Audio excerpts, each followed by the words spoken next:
Since the beginning of time, humanity has embraced a somewhat tragic illusion: the unwavering belief that aging is merely an inevitable work of the clock. Perhaps this is the greatest untruth ever perpetuated in our history. Evidence suggests that the human body does not bow to a paper calendar, but rather to a silent and complex code engraved in the mind itself. In the echoes of the past, ancient sages, holders of knowledge attributed to figures like Thoth, already whispered about a precise vibrational frequency, capable of slowing down cellular time. This is not a genetic lottery or mere superficial creams. It is, in its essence, a pure state of consciousness. The map to be explored in the coming moments exposes a harsh reality of biology.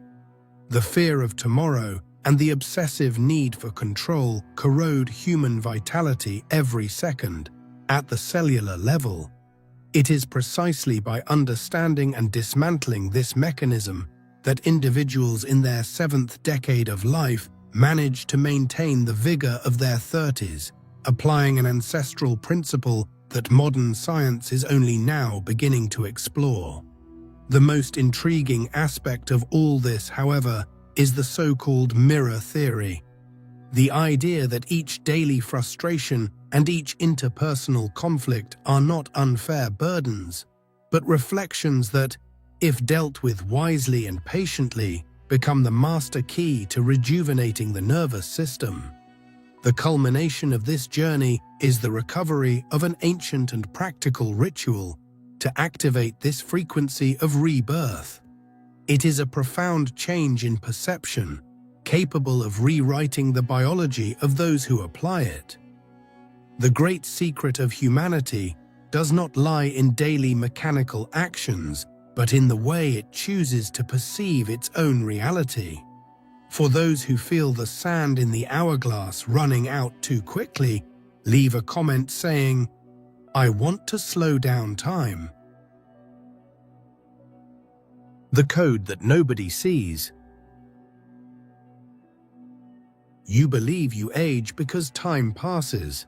This is the fundamental illusion, the lie your body has learned to obey.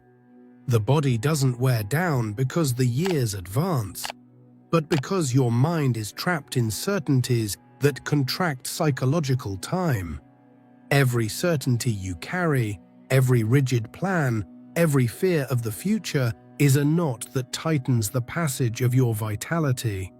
You are not living in time, you are being consumed by it.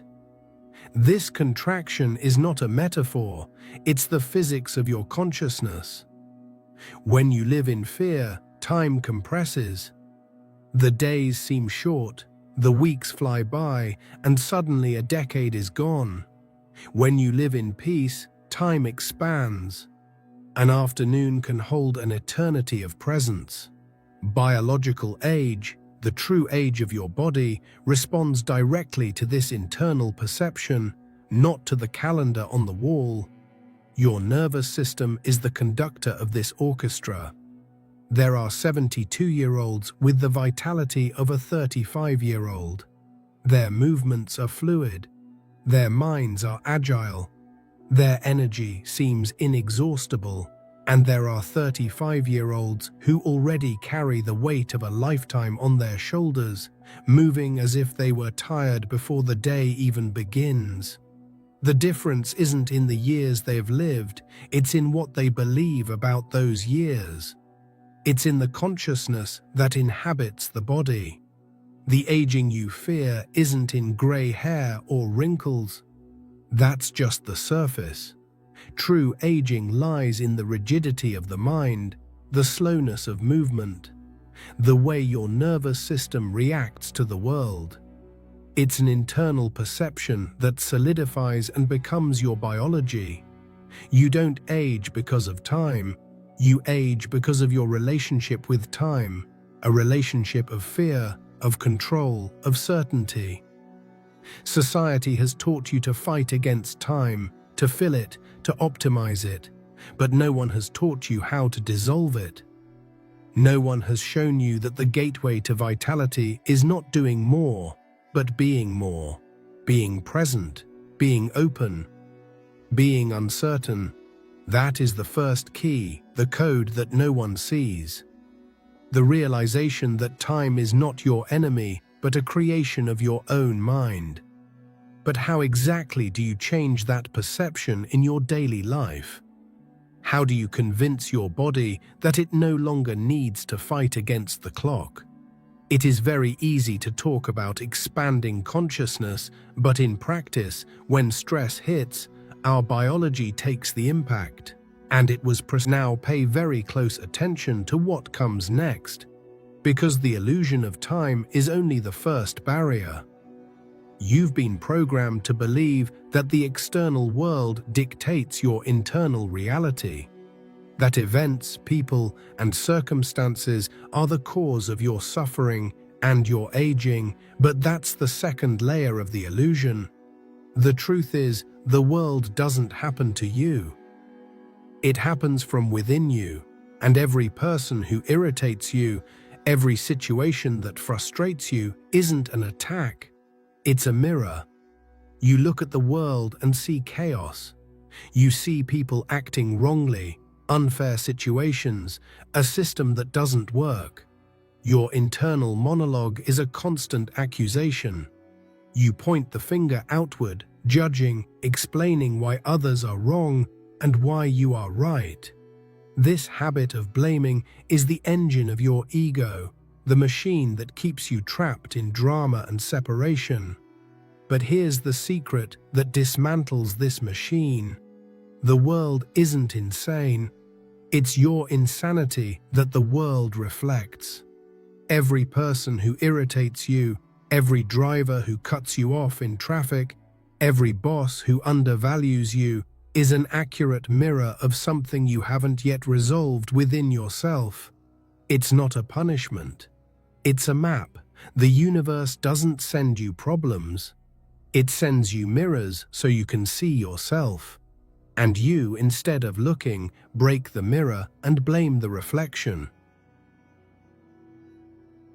When you speak ill of someone, when you accuse, when you judge, you are, at that very moment, increasing your own entropy.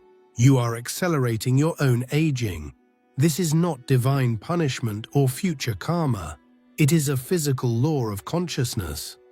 The energy you expend to sustain the accusation is the same energy your body would use to regenerate. You are literally burning your life force to feed the inner judge. You are not a victim of the world. You are the silent creator of the world you experience. Every judgmental thought is a brushstroke painting your reality with the colors of frustration. Every word of accusation is a brick building the prison where you live. The feeling of being trapped doesn't come from circumstances, but from your refusal to see that the cell door only has a lock from the inside. This realization is the first major turning point. It's the point where you stop fighting the world and start asking yourself, what is this showing me about myself? This question is the beginning of self-inquiry, the principle known by the wise of all ages. It's the moment when you stop being an accuser and become an alchemist, ready to transform the lead of conflict into the gold of consciousness. The world doesn't need your opinion. It needs your innocent eyes. It needs you to stop accusing it so it can show you the truth. A truth that isn't out there, but encoded in every cell of your body. A truth that says you're not just a part of the universe. You are the entire universe, disguised as a part. The truth that sets you free. There is a law in biology that mystics have always known. It is the principle of the hologram. Your body is a perfect hologram. The whole contains the parts, and each part contains the information of the whole. From a single cell of your body, with its DNA intact, it is possible to clone you entirely. Think about what that means. You are not an insignificant piece in a cosmic puzzle. You are the entire puzzle, experiencing yourself through a single piece. This is not poetic philosophy. It is the basis of your biology. It is the physics that sustains your existence. You are, every second, creating your reality.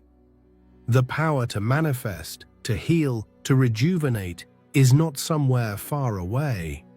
It is in your hands, in your consciousness. Or it has been hijacked by your ego, the master of duality, the voice that tells you that you are separate, that you are a victim, that the power is outside. Illness doesn't come to destroy you, it comes to heal you from an illusion. Problems don't arise to bring you down. They arise to teach you something you refuse to learn. Nothing is by chance. Every event, every encounter, every challenge is an exact reflection of your consciousness at that moment. If your consciousness is full of fear and accusation, your reality will be a battlefield. But if your consciousness changes, everything changes. Your reality transforms. Your body responds. Your psychological time shifts. Healing is not the absence of symptoms. Healing is the change in consciousness that makes symptoms unnecessary. Rejuvenation is not about erasing the marks of time, it's about changing the consciousness that accelerates time. You've been living like a boat adrift, reacting to the waves, blaming the wind and the sea. But the truth is, you are not the boat. You are the ocean. The power to calm the storm lies within you. The ego has convinced you to focus on the wave, to identify with the problem. Consciousness invites you to remember that you are the water, the totality that contains all the waves. This understanding is freedom. It is the end of the war against yourself and against the world. It is the recognition that you are both cause and effect, creator and creation. But to access this creative power, you must first silence the voice that tells you you are powerless, the voice of mental noise, and listen to the other voice, the one that only speaks in silence. There are two voices inside you, competing for your attention. One is the voice of the neurotic. It's the incessant commentator, the anxious planner, the relentless judge. It's the voice that replays past conversations, rehearses future conflicts, accuses, doubts, and fears. The other voice isn't quite a voice, it's a stream of pure thought. It's inspiration. It's the silent intelligence of consciousness that transcends space and time. When you are in this state of flow, time disappears. You don't get tired. You can write for 5 hours straight and feel like only 5 minutes have passed. You can speak for 8 hours with a clarity and energy that surprise even yourself. Fatigue doesn't reach you because you're not operating from your personal energy reserves, but connected to an inexhaustible source. But this voice, this source, only manifests itself in silence. And I'm not talking about auditory silence, a room without noise. I'm talking about the silence of the mind, the end of mental noise. Your mind now is like a radio tuned to 1,000 stations at the same time. A chaotic flow of cascading thoughts, worries, to-do lists, judgments about yourself and others. As long as this noise dominates your perception, you will not be able to hear the voice that knows exactly how to heal, how to rejuvenate, how to create, how to live. You are trying to hear a whisper in the midst of a shouting crowd. The wisdom you seek is not in more information, more books, or more techniques. It is in the space between your thoughts. Inspiration is not the exclusive domain of geniuses or artists, it's a birthright for everyone. It's the voice of your own conscience trying to guide you. But you're so busy listening to fear, doubt, and criticism that you don't hear it. You confuse it with a random thought, a silly idea, and discard it. The first step to slowing down aging is learning to create inner silence. It is in this silence that the magic happens. It is in this vacuum that entropy slows down. It is in this space that the body receives the order to regenerate. But how do you silence a mind that never stops? You don't silence it by fighting against it. You silence it by observing it. You become the observer of the thinker, and that's where the game changes completely. The observer who changes everything. There's a confused observer inside you. It's the part of you that identifies with drama, the one that clashes with everything and everyone, with family, with work, with the world. It's your personality, your ego, the collection of stories you tell yourself about who you are. This observer lives in a constant state of reaction, always defending its territory, always proving its worth. But there is also another observer, an observer who is pure consciousness. Silent, still, always present. He does not judge, does not react, has no opinion. He merely witnesses. He is the sky, and the confused observer is the passing cloud. The fundamental practice is not to try to change the cloud, it is to remember that you are the sky. When the confused observer, the ego, feels observed by this pure consciousness, something miraculous happens. It falls silent. It cannot sustain its drama under the serene gaze of presence. The light of consciousness does not fight against the darkness of the ego, it simply dissolves it. When the confused observer falls silent, it does not disappear, it integrates, it changes. This is the true practice. It's not about thinking positively, it's about observing yourself thinking negatively. It's not about trying to be a better person. It's about observing yourself trying, with all your flaws and contradictions. When you observe the confused observer with innocence, without guilt, without judgment, they transform. Guilt and self-criticism are the food of the ego. Innocent observation is the food of consciousness. And when the confused observer falls silent, the world you see also changes. The people who irritated you seem less threatening. The situations that frustrated you lose their power over you, not because they have changed, but because you have changed the point from which you observe them. You stopped reacting and began to respond from a place of peace. This internal shift has an immediate physical effect. Your nervous system switches out of fight or flight mode. Cortisol production decreases. Your body receives a signal of safety, and a body that feels safe can dedicate itself to regeneration. You begin to age more slowly. Your energy increases. Your biology responds to your new frequency. And it all starts with a simple practice that you can begin today. The practice of mental silence. Here's what to do. Not tomorrow, today. This isn't a to-do list, it's a living experience. For the next month, commit to one thing. Don't talk about others as a cause. Talk about them as a mirror. This is the practical application of everything we've seen so far.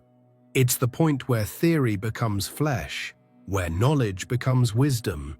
When someone irritates you, your automatic reaction will be, "This person is unbearable."